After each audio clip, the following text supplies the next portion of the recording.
ஹரிவு திருப்பாவை பாசுரம் 24 அன்றி உலகம் அளந்தாய் அடிபோற்றி. Before entering this pasuram, let us recall the completion of Pasuram 23. There, Andal brought us into deep stillness. The Lord was revealed as silent, centered, and fully aware. Power was no longer shown through action but through presence. The heart learned to rest. The mind learned to become quiet. From that inner silence, a new expression now arises. In Pasuram 24, Andal begins to speak again, but her speech is no longer a request, it is praise. This shift is very important. Earlier, there was seeking, there was waiting, there was knocking, now comes recognition.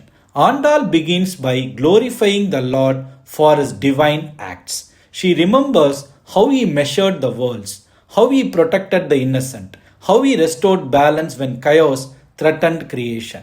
Why does Andal list these acts now? Because gratitude is the natural outcome of awareness. When the heart becomes still, memory becomes clear. One begins to see how grace has already operated in life. Praise here is not flattery, it is acknowledgement. Andal is teaching us that highest form of prayer is not asking, it is remembering.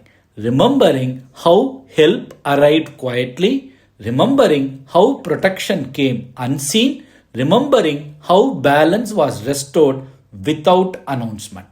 This Pasuram trains the mind to move away from complaint and get into appreciation.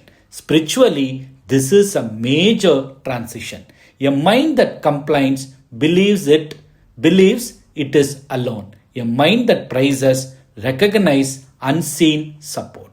Andal praises not because she is helpless, but because she is aware. She understands that the Lord who measured the cosmos is also measuring our lives with precision. Nothing is excessive, nothing is missing, everything is held in balance.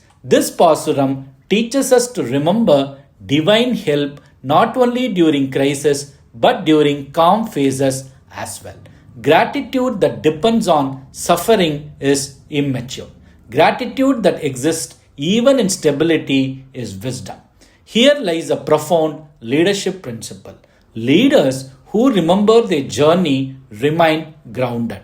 Leaders who forget how support came become arrogant. Gratitude keeps leadership humane. When leaders acknowledge contribution, systems flourish. When leaders recognize unseen efforts, teams feel valued. Praise is not weakness, it is strength refined by humility. Andal is showing us how to lead from remembrance. She does not boast about devotion, she bows in recognition.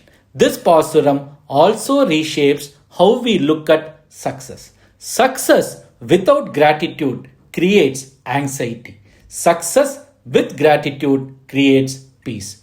A grateful heart remains calm even when challenges arise. That calmness does not come from denial but from trust built through memory. When we remember how many times we were protected without knowing how, fear loses its hold. Reciting this Pasuram daily cultivates appreciation. It slowly replaces irritation with reverence. It reduces the habit of complaint. It strengthens faith without effort. Faith here is not belief, it is lived confidence. Andal does not explain theology here. She expresses relationship.